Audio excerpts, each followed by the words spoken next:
Welcome to Van Andel Arena in Grand Rapids, Michigan for the 59th Annual Great Lakes Invitational Collegiate Hockey Matchup. Jack Vohwinkle and Oscar Henderson to my right. And Oscar, Ferris State takes on the number 3 ranked Michigan State Spartans in the semifinal game to decide who plays at 7 o'clock tomorrow night. It's a annual tradition here in the Great Lakes region. Come the holiday season, you know the GLI will be in town here in Grand Rapids. And for the 59th time in the 59th Annual GLI, the Spartans are looking to go back-to-back for the first time since winning 4 in a row in 1997 through 2000. This is a big opportunity. A lot of pride on the line comes in with this tournament, especially with being a lot of local teams here today, with Ferris State being one of them. Michigan Tech being the winner of the previous one will face off the winner of this game in the championship. So a lot of pride goes into this one. The Spartans were really hungry for the one they had last year, so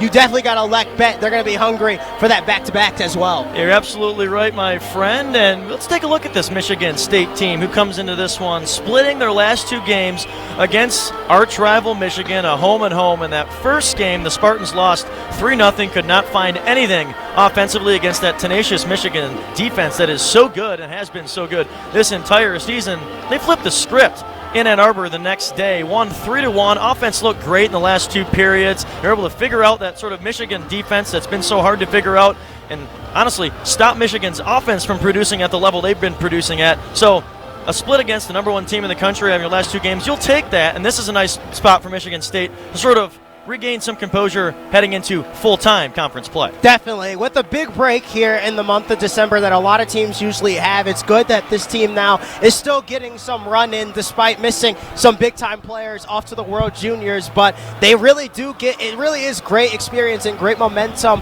to not really have a lot of those guys sitting for a long period of time. You know, Penn State having the whole month of December off, not playing again until January 10th. A lot of other teams doing the same thing as well, so it's good that these guys are getting some skates on ice and getting some momentum in here and not having to sit this whole time throughout the month of December and through this holiday season. And again, get to play for a little something here as well, a little trophy in the mid-season, get a little extra competition in as well.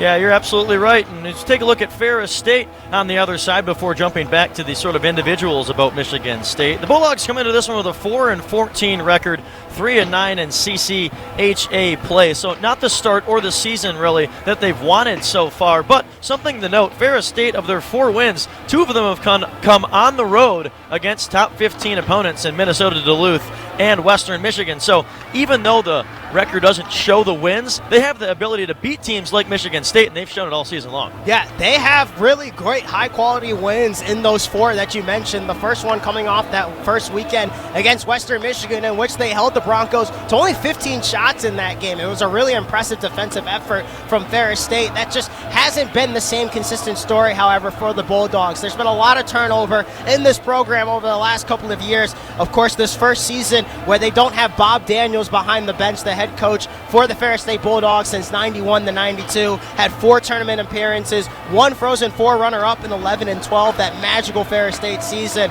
So it's kind of a transition year right now for the Ferris State Bulldogs, something that, well, some teams have seen is, you know, something that we've already seen before. Notre Dame is a good comparison in terms of how they're dealing with a long-term coach having to deal with a long-term coach leaving, and dealing with a new coach going into the transition, something that is very hard for a lot of teams to do. And so it's just been a lot of adjustment for this team. Have 13 transfers into this season, so 13 new players on this team, no freshmen. So they're just really trying to get continuity together, and it's been very tough with the schedule they have, and just not a lot has been there. But there are still some things to like about this team. As I mentioned, the defense can be there, and it shines in really big moments. As I mentioned, that big game against Western Michigan, holding them only to 15 shots. So they have some things they can hang their hats on and potentially pull the upset off against a Michigan State team. They know the recipe to do it. The only question is, can they execute that recipe? Yeah, let's jump back to Michigan State, specifically between the pipes for the green and white. Trey Augustine will be starting this game, as he has a majority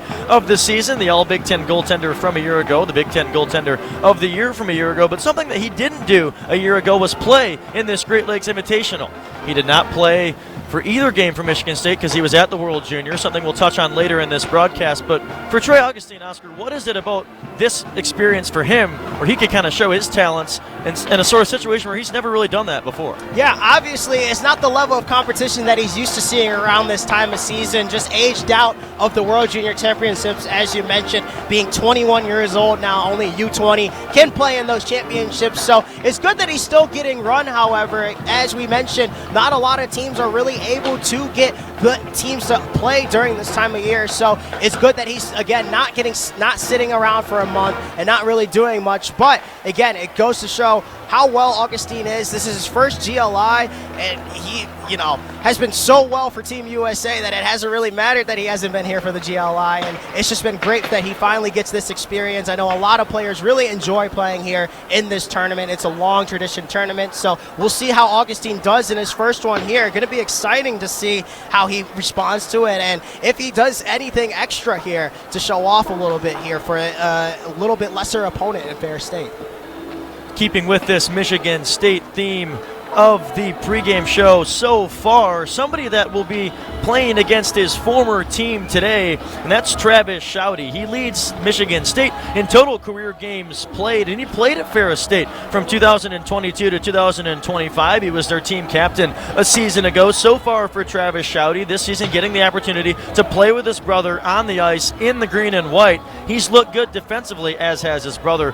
What is it about playing against her former team that could sort of rile Travis up and potentially get him a chance to either score or assist on a couple ones tonight? I think it's knowing the guys that you're going against and knowing the system that you're playing against that really gives former players that advantage of playing against their former teams. You know how a lot of these guys skate. You know how they want to execute their game plan. Obviously, there's a lot of turnover from the season, from Travis' previous season here at Ferris State from this season. So it's going to be maybe a little bit different, but he still knows most of these guys, obviously. Different head coach, so maybe a bit of a different system. However, he does know how probably to defend these guys. He's done it a lot in those practices at Ferris State last season, and so I think I look for him to maybe have a little bit of a chip on his shoulder too, wanting to prove something maybe to his former team and just wanting to show off a little bit to them, showing that he's still doing good here in the green and white. So it'll be interesting to see how that dynamic plays. He's coming in as an extra defenseman today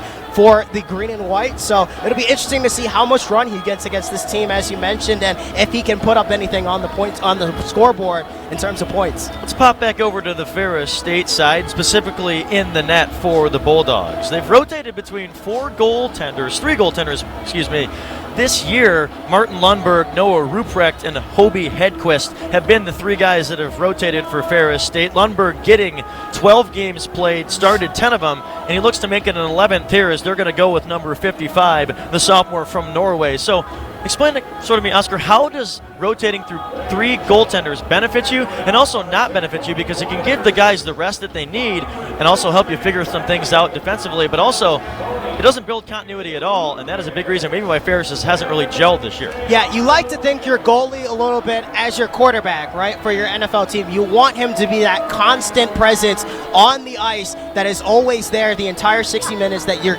team can rely on. And you know the old adage, if you have two QBs, you have no QBs in the NFL. Well, if you have two goalies, you almost have no goalies in the NHL, it feels like. So it's worked to some advantage, but when you don't have that guy you can rely on in big moments, especially like this, it just makes it really hard for the rest of the team to trust the guy behind net, and that leads to a lot less risk that you can take defensively, and it makes the team a lot more tense in terms of playing loose and freely and taking chances and risks, because they don't know if they can trust the guy potentially who's behind them to stop the puck. And that's really been the struggle for Ferris State so far this season, has been the goaltending play, and it just again creates a whole slew of problems for your team when you don't have good goaltending. It just makes your team very timid, and you have to play very back, and you can't take those offensive aggressive chances that you will need to beat this number 3 Michigan State team. And it also kind of creates some pressure for the goaltender as well, because if I give up 1-2 goals, he knows head coach Brett Riley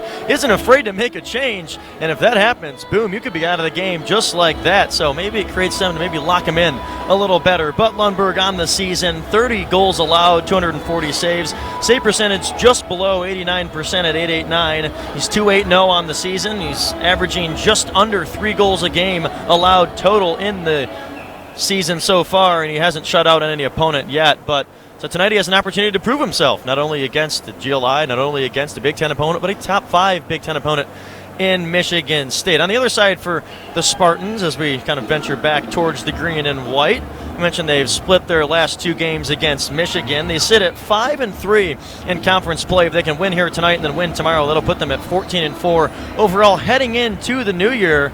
And their schedule after they play the USNTDP in an exhibition game on January 4th. They travel to Ohio State, play them twice, travel to Wisconsin, play them twice, come back home and play Minnesota, and then they go on the road against Penn State and Michigan as well. So this is literally the last time that they'll have a tune-up game before the Big Ten gauntlet starts, and by golly, it is a gauntlet in that conference this year. Yeah, and I think you're seeing with some of the line adjustments that Nightingale has made here that I think he sort of realizes that this is his last chance here to sort of get some guys some run that might not play as much in conference play. As we mentioned, the Big Ten being so good this year, you don't really have an off weekend against many of these teams, and so Nightingale realizing that has made a lot of line adjustments here, getting guys a lot of run that really haven't seen a lot of run this season. So it's going to be interesting to see them get their opportunity finally here against Ferris State. But as you mentioned, they really have to I think they have to take this game about as seriously as they do any other game, just because, as you mentioned, this is the final time in which they will have a lesser opponent and they can really practice what they have done so far this season. As you mentioned, the stretch after the USNTDP at Ohio State, going at Wisconsin, Minnesota has really been heating up this season to start conference play, and then of course the talented Penn State and Michigan teams. It's going to be a very tough stretch coming up here in January, but this is going to be a great opportunity for Michigan State to have an extra game here and get a chance to have another tune-up game. We're going to actually talk about some of the line changes here that they're making actually in this game. The biggest one really being that Cole Ward, the freshman, is going to be on the first starting line from Rochester, Michigan.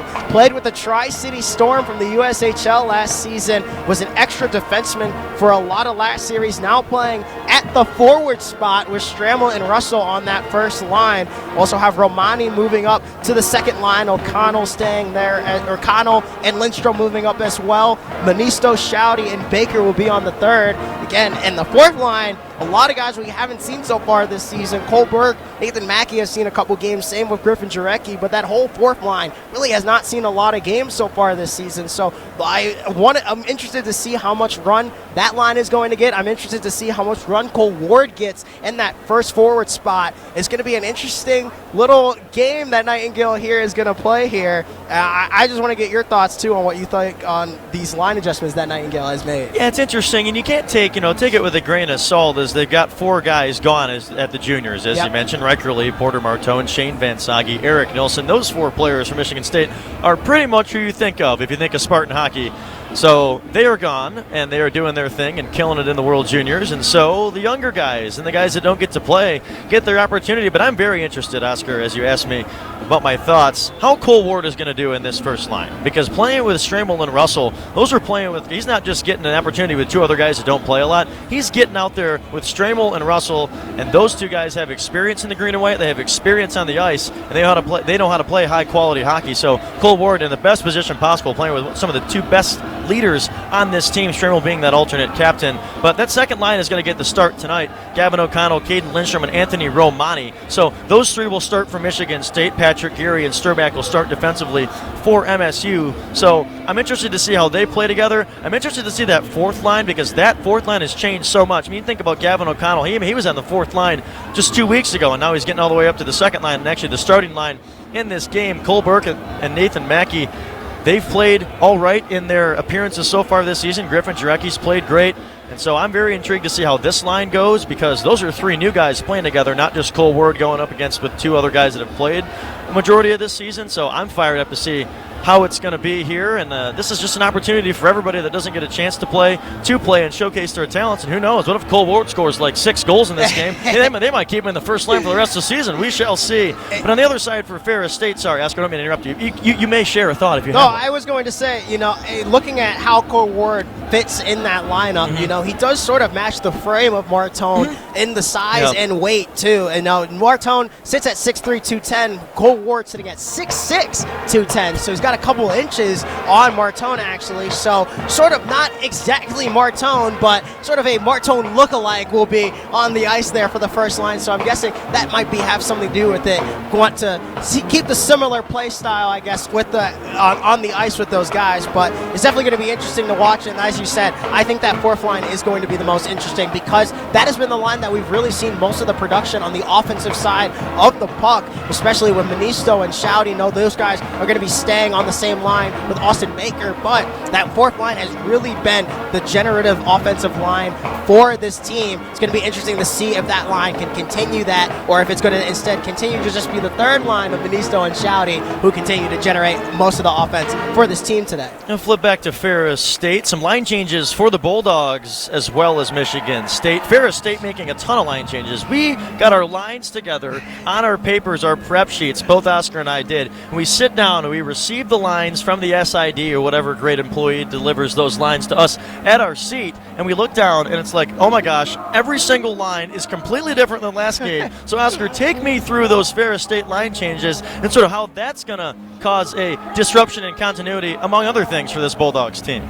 It's been very interesting. It's been a lot. They've had a lot of line changes throughout the season. They've had some injury that they've had to deal with, but it's just been a lot of different things that Brett Riley has been trying with this team to just see if he can get something to work with this Ferris State Bulldogs team. Here, it feels like he's taking a really big swing, facing off against probably the toughest opponent they've had all season in Michigan State, and it's really trying to get everything up on the top line. And really the most important difference to me is looking at how that top six is looking now. Usually when we had the last game against Michigan Tech, they had the bottom six being really the scorers and the playmakers that they've been really relying on, talking about Gavin Best, transfer from Michigan State actually, and Zari, who's been their leading scorer so far this season. They both played at the bottom six on the last weekend. And so now they have both of them at the top six, so it now looks like they're trying to get that offense a little bit more focused instead of looking at the more defensive approach that it really felt like they've been taking with these line changes. So it'll be interesting to see how that works for Ferris State. If Michigan State can take advantage of that, we know offense has not really been the best strong suit so far for the Spartans. They've really been a more defensive-minded team so far this season. So I guess that's where sort of maybe the thinking goes. But again, they have so many dangerous goal scorers, we know, for Michigan State, and so many talented players. It might be very hard for Ferris State to give up so much defensively on those top lines with still the talent that Michigan State has. Yeah, I totally agree, and this is going to be an interesting game for Ferris State. A lot of switcheroos for both Sparty and the Bulldogs, and it's now time to make our hot stick picks of the evening. The standings, if you need a little refresher at home, Gabe Sousa and I are tied in first place with 6 points. Gabe Sousa has gone with Danny Russell in every single game that we've been able to broadcast or put out a pick-the-stick pick. And so Danny Russell's been his standstill guy, and it gives him the lead. So, hey, can't hate it. Can't hate the consistency. It's given him the top spot. I went with Basgul a couple of times to start the season. Then I've really switched up between Van Sage, Stramel, and Martone. And Oscar, he's just thrown it all out the window. And let's just say, screw continuity. I'm going to pick a different player every single game. And he had his first similar pick. He picked Stramel last game. He picked Stramel the game before that, but then had Caden Lindstrom, and so that's been his only back-to-back pick. So I'll throw it over to you, Oscar. Gabe, are you there, by the way? Can you chime in? Yes, I'm here, fellas. Hello. Oh, perfect. Okay, hello, sir. How are you? I'm so Gabe is our writer, and he is back board hopping for us this lovely evening. And so thanks so much, Gabe, for putting your time and effort into pressing all the ones and twos. So actually, Gabe, you know what? Since you just joined us, I'll throw it to you first. You've gone with Danny Russell every single game. Who do you think is going to net one or assist on one tonight for Michigan State? Well, I want to make something very clear. Of course, Danny Russell on the top line. It seems like I'm kind of cheesing the system. It was a rough stretch of a couple weeks for me, guys. I'm not going to lie to you, picking Danny Russell every single game. But he will not be my selection tonight. Honestly, fellas, before going into this broadcast, I was thinking I'm actually going to sit here and pick Trey Augustine. I was thinking of reasons why that's a good pick or not. I think, unfortunately, fellas, I have to pick Cole Ward.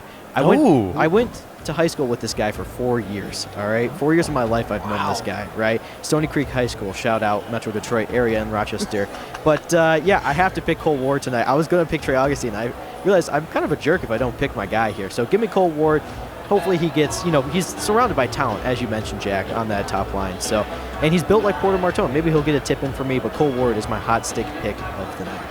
Thank you so much, Gabriel, and stay warm over there in that studio. And again, thanks so much for pressing all the buttons. Oscar, what about you? So he goes with possibly Augustine, then switches it to Cole Ward. Augustine would have been a crazy pick. And you know what? With Gabe's luck, he will get a goalie goal or assist on a long pass or something like that, and Trey will get a point. But hey, Cole Ward, I'm rooting for you, Gabe's high school homie. All right, Oscar, who are you going with? He's going with Cole Ward. He's going with the new guy. You going to pick somebody new too? That was such an interesting pick. I almost thought of going with Cole Ward as well, knowing that, again, he is Gabe's classmate. This is for his first time going on the first line. This is his big moment. I think he was going to be able to capitalize on it, but I have a better pick that I believe is really going to light it up this tournament. Give me Caden Lindstrom to be my hot stick points of the game. Has had a bit of a lackluster season so far, coming back from injury, has been trying to get back to normal speed, normal hockey speed. Had that groin injury, of course, that set him back a little bit. Coming back from that, he got that secondary assist on that game-tying goal in Michigan on that Anthony Romani goal. I think he's going to start heating up here, especially knowing that he probably should have been on that World Juniors team. Had he played maybe a little bit better this season, he should be maybe for Team Canada right now. I think he's going to want to prove some of these doubters wrong here today and light it up this tournament here. Give me Caden Lindstrom to have himself a game today. Columbus Blue Jackets prospect from Chetwynd, British Columbia, Caden Lindstrom is Oscar Henderson's pick the stick player of the game. So I've gone with Porter Martone in back-to-back games. He actually got me a goal the last time out against Michigan, which actually put me back into tied for the lead. And I think I'm going to go with a new guy, too. I kind of like Gabe's train of thought. And I think I'm going to go with Griffin Jarecki, the 5'10 junior from Grosse Ile, Michigan. I think that Griffin Jarecki has a chance to prove himself in that fourth line. Significant playing time here today and tomorrow, potentially. So I think Griffin Jarecki, number 12, can net one or assist on one for Michigan State. Let's flip over now, after we have decided our hot stick picks of the game, to the World Juniors that we've been talking about. And if you are not familiar, they're at home with the World Juniors. That is the from different countries around the world. The younger hockey players get together and team up. As Oscar previously mentioned, you can only be under 20 to play in this World Juniors tournament. And so the under 20 players are off representing their home countries in a hockey tournament that's taking place in St. Paul and Minneapolis, Minnesota. And Oscar, kind of take the audience through who's out there at the World Juniors and kind of how they're doing, because I know you did a ton of research on this prior to the game, and you got the stats and scores right there in front of you. Yeah, we have a lot of players so far from this MSU team going off to play in the World Juniors. We have 3 representing Team USA right now. We're talking, of course, Riker Lee, Shane Van Zage, and MSU prospect Chase Reed. He's a defenseman playing on the first line, actually, for Team USA. So far has 1 goal throughout the GLI, scored in the opening game for Team USA. Riker Lee playing on the second line right now, second line forward, currently has 0 points so far throughout the tournament. However, he's been playing very good, obviously, getting his shot off, and such an elusive puck handler, Riker Lee. Of course, Shane Van Zage dealing up with the bottom 4. He also does not have any points currently, although the USA currently sitting at 2-0 on the day in the tournament, beat Switzerland yesterday and had a huge big game against Germany. Won that one 3-6, I believe. We also have Eric Nilsson from Sweden playing first line center for the Swedish team. He actually got a goal today in the game they had against I believe that is Switzerland as well. Also, they won 4-2. So shout out Eric Nilsson being top line C for Team Sweden and also scoring a goal in that game. And then, of course, we have the captain for Team Canada, Porter Martone, scored the empty netter goal to seal the game against Czechia and had a little words for the Czechia bench on his way back as well, representing Team Canada strong. No surprise he was voted captain. He has 1 goal so far as well. Starting lineups are being announced in the arena, and so I will provide those to you. For Ferris, stayed in the net, a 6'1 sophomore from Norway, Martin Lundberg. Starting offense for Ferris State, Gavin Best, the Michigan State transfer, 6'2 senior from Richfield, Minnesota. Riley Wallach will get the start at center for the Bulldogs, a 6'6 senior, 245 pounds from South Surrey, British Columbia. And on the right wing for the Bulldogs, Max Itagaki, number 19, 5'6", senior, 155 pounds from Glenville, Illinois. Volteri Pirinen and Jack Misik will round out the defensive pairing for Ferris State. So that is the first pair and first line out there for the Bulldogs. Best and Zeri, the two leading scorers for this team. Zeri with 10 points, looking for his first points in 7 games. And Gavin Best, of course, transfer for Michigan, captain this Ferris State team, leading by example very well. For Michigan State in the net, as it has been a majority of all season, the 6'1 junior, 194 pounds from South Lyon, Michigan. That's Trey Augustine. Defensively for Michigan State, Patrick Geary and Maxim Sturback. The second defensive pair will start this one for Michigan State. Geary, a 6'1 junior from Buffalo, New York, and Sturback, a 6'2 junior from Kulisk, Slovakia. Both of those players are Buffalo Sabres prospects and may be playing together for a long time in the professional ranks of hockey. The starting left wing, center, and right wing for Michigan State, Gavin O'Connell will start at left, the 6' junior from Plymouth, Minnesota. At center for Michigan State, Oscar's player to watch, a 6'3 freshman from Chetwynd, British Columbia, Caden Lindstrom. And on the right wing for Michigan State, Anthony Romani, the 6'1", 195-pound freshman from Pickerington, Ontario. Number 21, Anthony Romani, the Canucks prospect. We will send it to the PA announcer for the national anthem, and then we will puck drop momentarily.